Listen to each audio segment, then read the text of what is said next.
ವೀಕ್ಷಕರೇ, ನಮ್ಮ ಚಳ್ಳಕೆರೆ ಟಿವಿಗೆ ಸ್ವಾಗತ. ಇಂದಿನ ಪ್ರಮುಖ ಸುದ್ದಿ. ಶಿಥಿಲಾವಸ್ಥೆಗೆ ತಲುಪಿದ ನಗರಸಭೆ ವಾಣಿಜ್ಯ ಮಳಿಗೆಗಳ ತೆರವು ಕಾರ್ಯಾಚರಣೆಗೆ ಮುಂದಾದ ನಗರಸಭೆ ಅಧಿಕಾರಿಗಳಿಗೆ ಶಾಕ್ ನೀಡಿದ ಬಿಜೆಪಿ ಪಕ್ಷದ ಮುಖಂಡರು, ವರ್ತಕರು. ಹೌದು, ನಿಗದಿಯಂತೆ ಬೆಂಗಳೂರು ರಸ್ತೆ ಮಾರ್ಗದ ನಗರಸಭೆ ವಾಣಿಜ್ಯ ಮಳಿಗೆಗಳು ತೆರವು ಕಾರ್ಯಾಚರಣೆಗೆ ಸುಮಾರು 300 ಜನ ಪೊಲೀಸರೊಂದಿಗೆ ರಸ್ತೆಗಿಳಿದ ಖಾಕಿ ಪಡೆ ಹಾಗೂ ಅಧಿಕಾರಿಗಳಿಗೆ ಗೆರಾವ್ ಹಾಕುವ ಮೂಲಕ ವರ್ತಕರು, ಬಿಜೆಪಿ ಪಕ್ಷದ ಮುಖಂಡರು ಸಮಯ ಅವಕಾಶವನ್ನ ಕೇಳಿದ್ದಾರೆ. ಇನ್ನು ಸ್ಥಳದಲ್ಲಿ ಮೊಕಾಂ ಹೂಡಿದ ವರ್ತಕರು ಹಾಗೂ ಬಿಜೆಪಿ ಪದಾಧಿಕಾರಿಗಳು ಪೊಲೀಸರನ್ನು, ಅಧಿಕಾರಿಗಳನ್ನು ವಾಪಸ್ ಹೋಗುವಂತೆ ಮಾಡಿದ್ದಾರೆ. ಇನ್ನು ಅಧಿಕಾರಿಗಳು ಖಾಲಿ ಇರುವ ಹಾಗೂ ನ್ಯಾಯಾಲಯದಿಂದ ಆದೇಶ ಆಗಿರುವ ಮಳಿಗೆಗಳನ್ನು ನೆಲಸಮ ಮಾಡಲು ಮುಂದಾಗಿದ್ದಾರೆ ಎನ್ನಲಾಗಿದೆ.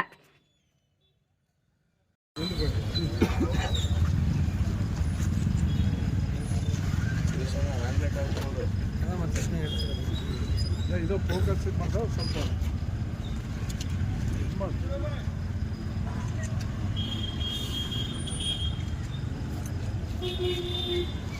ಕುಮಾರಣ್ಣ ಮಾತಾಡ್ತೀರಾ? ಅಲ್ಲ, ಅವ್ರು ಬೈಟ್ ಸರ್. ಈಗ ಮುನ್ಸಿಪಾಲಿಟಿನವರು ಕಮಿಷನರ್ ನಮಗೆ ನೋಟಿಸ್ ಕೊಟ್ಟಿದ್ದಾರೆ. ಅದು ಅಕಾರ್ಡಿಂಗ್ ಟು ದಿ ಲಾ ಇಲ್ಲ ಸರ್. ಲಾ ಬಗ್ಗೆ ಕಾನೂನು ಹೈಕೋರ್ಟ್ನಾಗ ಆರ್ಡರ್ ಆಗಿತ್ತು, WP ನಮ್ಮ ಆರ್ಡರ್ ಆಗಿತ್ತು. ಹೈಕೋರ್ಟ್ನಾಗ ಏನು ಆದೇಶ ಆಗಿತ್ತು ಅಂದರೆ ಅಕಾರ್ಡಿಂಗ್ ಟು ದಿ ಲಾ ಬಿಡಿಸ್ರಿ ಅಂತ ಆರ್ಡರ್ ಆಗಿತ್ತು. ಈಗ KPTCL ಆ್ಯಕ್ಟ್ ಒಳಗಡೆನೂ ಅವರು ನಮಗೆ ನೋಟಿಸ್ ಕೊಟ್ಟಿಲ್ಲ, ಗೊತ್ತಿದೆ. ಮೇಲಾಗಿ WP ಡೈರೆಕ್ಟ್ ಅವರೇ ಆರ್ಡರ್ ಬರೋಕ್ಕೇನೆ ಆರ್ಡರ್ ಮಾಡಿದ್ದಾರೆ.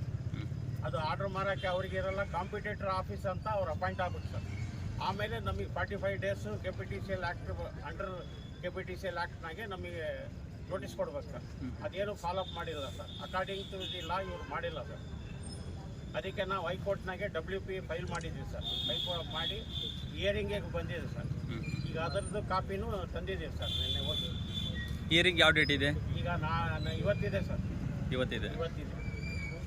ಇವ್ರು ಯಾವ ರೀತಿ ನೋಟಿಸ್ ಕೊಟ್ಟಿದ್ದಾರೆ? ಅವ್ರ ನೋಟಿಸು 30 ಡೇಸ್ನಾಗೆ ಖಾಲಿ ಮಾಡ್ಬೇಕಂತ ಕೆಲವರಿಗೆ ಕೊಟ್ಟಿದ್ದಾರೆ ಸರ್. ಕೆಲವರಿಗೆ ನೋಟಿಸ್ ಜಾರಿ ಆಗಿರೋದು 11ನೇ ತಾರೀಕು ಜಾರಿ ಆಗಿದೆ. ಒಟ್ಟು ಎಷ್ಟು ಮಳಿಗೆಗಳಿದಾವೆ? 94 ಮಳಿಗೆಗಳು ಅದಾವೆ. ಎಷ್ಟು ಜನಕ್ಕೆ ನೋಟಿಸ್ ಕೊಟ್ಟಿದ್ದಾರೆ? ಅದಕ್ಕೆ ಕೆಲವರಿಗೆ ಕೊಟ್ಟಿದ್ದು ಸರ್, ಕೆಲವರಿಗೆ ಕೊಟ್ಟಿಲ್ಲ. 36 ಮಳಿಗೆ ಕೊಟ್ಟಿದ್ದಾರೆ ಸರ್. ಅದು ಹಿಂದೆ ಮುಂದೆ ಜಾರಿ ಆಗಿದೆ ಸರ್. ಕೆಲವರು ಟೈಮ್ನಾಗೆ ನೋಟಿಸ್ಗಳು ಬಂದಾಗ, ರಿಜಿಸ್ಟರ್ ಕೋರ್ಟ್ ಬಂದಾಗ ಇದ್ದಿಲ್ಲ, ಪಾರ್ಟಿಗಳು ಹೊರಗಿದ್ರು. 11ನೇ ತಾರೀಕು ಮತ್ತೆ ಇನ್ನೊಂದು ಸರಿ ಕಳಿಸಿದ್ರು, ಇನ್ನೊಂದು ಸರಿ ರಿಸೀವ್ ಮಾಡಿದ್ದಾರೆ. ಈಗ ಎಷ್ಟು ವರ್ಷದಿಂದ ನೀವು ಇಲ್ಲಿ ವ್ಯಾಪಾರ ಮಾಡ್ತಾ ಇದ್ದೀರಿ? 1978ರಿಂದ ಮಾಡ್ತಿದ್ದಾರೆ ಸರ್. 78ರಿಂದ. ಈಗ ಮುಂದೆ ಏನು ಮಾಡ್ಬೇಕು ಅಂದ್ಕೊಂಡಿದ್ರಿ? ಇವತ್ತು ಕಾನೂನುಬದ್ಧವಾಗಿ ಅವ್ರು ಏನೈತೆ ಕಾರ್ಯಕ್ರಮ ಮಾಡಲಿ ಸರ್. ನಾವು ಬೇಡ ಅನ್ನೋ ಅದಕ್ಕೆ ಅಡ್ಡಿ ಬರೋಲ್ಲ. ಅದರಿಂದ ಕೆಲವರು ಕಾರ್ಮಿಕರು ಇದ್ರ ಮೇಲೆ ಡಿಪೆಂಡ್ ಆಗಿದ್ದಾರೆ. ಒಂದು 6,000 to 7,000 ಜನ ಕಾರ್ಮಿಕರು ಈ ಅಂಗಡಿ ಮಳಿಗೆಗಳ ಮೇಲೆ ಡಿಪೆಂಡ್ ಆಗಿದ್ದಾರೆ. ಅವ್ರ ಗತಿ ಏನಾಗಬೇಕು? ದಿವಸ ನಡೆಯೋ ಜೀವನದ ದಾರಿ ಸರ್ ಇದು. ನಾವು ಅವರಿಗೆ ಕಾನೂನು ಬಿಟ್ಟು ಮಾಡ್ರಿ ಅಂತ ನಾವು ಯಾವುದೂ ಒತ್ತಡ ಮಾಡಲ್ಲ. ಅವ್ರು ಏನೈತೆ ಲಾ ಇದೆ ಆ ಪ್ರಕಾರ ನಮಗೆ ಮಾಡ್ಕೊಳ್ಳಿ ಸರ್. ನಾವು ಮುಂದುವರಿತೀವಿ. ಏನೋ ಸ್ವಲ್ಪ ರಿಪೇರಿ ಇದ್ರೆ ಅವ್ರು ಹೇಳಿ, ಬೇಕಾದ್ರೆ ನಾವು ಸ್ವಂತ ಖರ್ಚಿಂದ ನಾವು ಮಾಡ್ಕೊಂತೀವಿ. ಬೇರೆ ಎಲ್ಲ ಮಾಡ್ಕೊಟ್ಟಿದ್ದಾರೆ. ಸರ್ಕಾರಿ ಕಚೇರಿಗಳು ಸ್ವಂತ ಕಟ್ಟಡ ಮಾಡಕ್ ಬರಲ್ಲಲ್ವಾ? ಸರ್ಕಾರಿ ಕಚೇರಿಗಳ ಅಥವಾ ಕಟ್ಟಡಗಳನ್ನ ಸ್ವಂತ ಇದ್ರಲ್ಲಿ ಅವು ದುರಸ್ತಿ ಹಂತದಲ್ಲಿ ತಲುಪಿದಾವ ಅಂತ ಅವ್ರು ಹೇಳ್ತಿದ್ದಾರೆ. ಅವರು ಹೇಳ್ತಾರೆ ಇಲ್ಲ ಸರ್, ನಮಗೂ ಅವಕಾಶ ಕೊಡಬೇಕು. ನಾವು ಸರ್ಟಿಫಿಕೇಟ್ ಮಾಡೋಕೆ ಅವಕಾಶ ಕೊಡಬೇಕು. ಯಾಕಂದ್ರೆ ನಾವು ಅವರಿಗೆ ಮಾಡೋಕೆ ಅವಕಾಶ ಕೊಟ್ಟಿಲ್ಲ. ಪರಿಸ್ಥಿತಿನಲ್ಲಿ ಇದೆ ಅಂತ ಹೇಳ್ತಿದ್ದಾರೆ ಸರ್. ನಾವು ಇರೋ ಬಿಲ್ಡಿಂಗ್ನಾಗೆ ಶಿಥಿಲಗೊಂಡ ಪರಿಸ್ಥಿತಿ ಇಲ್ಲ. ನೀವೇ ಬಂದು ವಿಸಿಟ್ ಮಾಡಿ ಸರ್ ಬೇಕಾದ್ರೆ. ಮುಂದಿನ ಹೋರಾಟ ಕಾನೂನುಬದ್ಧವಾಗಿ ಹೋರಾಟ ಸರ್, ಅಷ್ಟೇ. ಅಂದ್ರೆ ಈಗ ಅವರು ಪಾಷಾ ಅಂತ ಒಂದ್ ವೇಳೆ ನಗರಸಭೆ ಏನೋ ಕ್ರಮ ಕೈಗೊಂಡು ಇವತ್ತೇನನ್ನು ಡೆಮೊಲಿಷನ್ ಮಾಡಕ್ ಬಂದ್ರೆ ಏನ್ ಮಾಡ್ತೀರಿ? ನಿಮ್ಮ ಮುಂದಿನ ಕ್ರಮ ಇದಾಕತ್ತೆ ಸರ್, ಭಾಳ ನೋವಾಕತ್ತೆ. ಕಾನೂನು ಈಗ ಪೊಲೀಸ್ ಪ್ರೊಡಕ್ಷನ್ನಾಗೆ ಬಂದು ದೌರ್ಜನ್ಯದಿಂದ ಮಾಡ್ತಾರೆ ಅಂದರೆ ಅದಲ್ಲ ಸರ್. ಕಾನೂನುಬದ್ಧವಾಗಿ ಮಾಡಲಿ. ಕಾನೂನುಬದ್ಧವಾಗಿ ಹೈಕೋರ್ಟ್ ಆರ್ಡರ್ಗಳನ್ನು ಮಾಡಿರೋದು ಸರ್. WP 2 ಸಲ ಆರ್ಡರ್ ಮಾಡೈತೆ. ಇದಕ್ಕೆ ಮುಂಚೆ ಹರಾಜ್ ಅಂತ ಡಿಕ್ಲೇರ್ ಮಾಡಿದಾಗ ಅವಾಗೂ ಸ್ಟೇ ಆಗೈತೆ. ಈಗ ನೋಟಿಸ್ ಟೈಮ್ ಮುಗಿದಿದೆಯಾ? ನೋಟಿಸ್ ಟೈಮ್ ಇಲ್ಲ, ಮುಗಿದಿಲ್ಲ ಸರ್. 28ಕ್ಕೆ ಈ ತಿಂಗಳು 28ಕ್ಕೆ 30ಕ್ಕೆ ಮುಗಿತಾರೆ ಸರ್. ಕೆಲವರೊಬ್ಬರಿಗೆ 11ನೇ ತಾರೀಕು ಕೊಟ್ಟಿರೋ ನೋಟಿಸ್ ಸರ್. ನಾವು ಇನ್ನೂ ಟೈಮ್ ಆಗಿಲ್ಲ. ನಾವು ಈ ಹಿಂದೆ ಎಚ್ಚರಿಕೆ ನೀಡಿದ್ವಿ, ಜೊತೆಗೆ ನೋಟಿಸು ಕೊಟ್ಟಿದ್ವಿ, ಜೊತೆಗೆ ವಿದ್ಯುತ್ ಸಹ ತಂದಿದ್ವಿ. ಆದ್ರೂ ಮತ್ತೆ ಅವರು ಹೋಗಿದ್ರು, ಕೋರ್ಟಿಂದ ಕ್ಲಿಯರ್ ಆಗಿದೆ. ಆದರೆ ನಾವು ಹೊಡಿತಿಲ್ಲ ಅಲ್ಲ, ವೆಕೆಟ್ ಕ್ಲಿಯರ್ ಆಗಿಲ್ಲ ಸರ್, ಡೈರೆಕ್ಷನ್ ಆಗಿದೆ ಅಷ್ಟೇ, ವೆಕೆಟ್ ಕ್ಲಿಯರ್ ಆಗಿಲ್ಲ.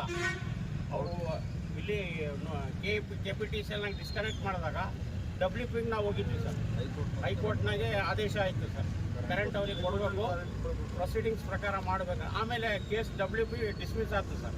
ಡಿಸ್ಮಿಸ್ ಆಗಿ ನಮಗೆ 1 ತಿಂಗಳು ಟೈಮ್ ಕೊಟ್ಟರು, 1 ತಿಂಗಳ ಒಳಗಡೆ ರಿಪ್ಲೈ ಕೊಡ್ರಿ ಅಂತ. ಆ ರಿಪ್ಲೈನೂ ಅಲ್ಲಿ ಫೈಲ್ ಮಾಡಿದ್ವಿ.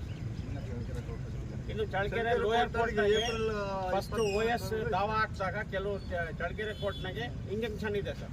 ಇದು ಎಷ್ಟು ವರ್ಷದಿಂದ ಕಾನೂನು ಹೋರಾಟ ಮಾಡ್ತಿದ್ದೀರಾ ನೀವು? ಈಗ 15-16ರಿಂದ ಮಾಡ್ತೀವಿ. 2015-16ರಿಂದ ಮಾಡ್ತೀವಿ. ಈಗ ಪ್ರತಿಯೊಂದೇ ಸರಿ ಈ ಥರನೇ ಮಾಡ್ತಾರೆ. ಇದಕ್ಕೆ ಮುಂಚೆನೂ 16ರಾಗೆ ಹರಾಜುಗೆ ತಂದಿದ್ರು ಸರ್, ಸೆಕೆಂಡ್ ಬೆಂಚ್ನಾಗೆ ಸ್ಟೇ ಆಗಿತ್ತು ಸರ್. ಈಗ ಆ್ಯಕ್ಚುಲಿ ಅವರು 2015-16ರಲ್ಲಿ ಏನು ಮಾಡಿದ್ದಾರೆ ಅಂದರೆ 12 ವರ್ಷಗಳ ಕಾಲ ಈಗ ಅವ್ರ ಟೈಮ್ ಆಗ್ತಾರೆ, ಯಾವ ರೀತಿ ಅವ್ರು ಡೆವಲಪ್ ಮಾಡ್ತಾರೆ ಅವಾಗ ಮಾಡ್ಬೇಕಂತ ಗೊತ್ತಿಲ್ಲ. ಸಬ್ ರಿಜಿಸ್ಟರ್ ಟೈಮ್ ಯಾವಾಗಿದೆ? 2029. 30. ಅದು ಸಬ್ ರಿಜಿಸ್ಟರ್ ಆಫೀಸಲ್ಲಿ ರಿಜಿಸ್ಟರ್ ಆಗಿದೆ ಅಗ್ರಿಮೆಂಟ್. ಆ ಆ ಡಾಕ್ಯುಮೆಂಟ್ ನಮ್ಮ ಹತ್ರ ಇದೆ. ಏನಾದರೂ ಕಟ್ಟಿದ್ದೀರಾ? ಸರ್ ಈಗ 1 ವರ್ಷದಿಂದ ಅಪ್ಲಿಕೇಶನ್ ಹಾಕಿದ್ವಿ, ನಮ್ಮ ಹತ್ರ ಬಾಡಿಗೆ ತಗೊಂಡಿಲ್ಲ, ಬಾಡಿಗೆ ತಗೊಳ್ರಿ ಅಂತ. ಇಲ್ಲಿ ಚಳ್ಳಕೆರೆ ಕೋರ್ಟಿಂದ ಡೈರೆಕ್ಷನ್ ಆಗಿದೆ, ಬಾಡಿಗೆ ಅವ್ರು ತಗೊಳ್ರಿ ಅಂತ. ನಾವು ಬಾಡಿಗೆ ಕಟ್ಟಕ್ಕೆ ಹೋದ್ರೆ ಅಲ್ಲಿ ಚಳ್ಳಕೆರೆಗೆ ವಕೀಲರು, ಅವ್ರ ಪರವಾಗಿರೋ ವಕೀಲರು ಏನು ಹೇಳಿದರು, ನಾವು ತಗೊಳ್ತೀವಿ ಸರ್, ನಾವೇನು ಅಬ್ಜೆಕ್ಷನ್ ಮಾಡಲ್ಲ ಅಂತ ಹೇಳಿದ್ರು.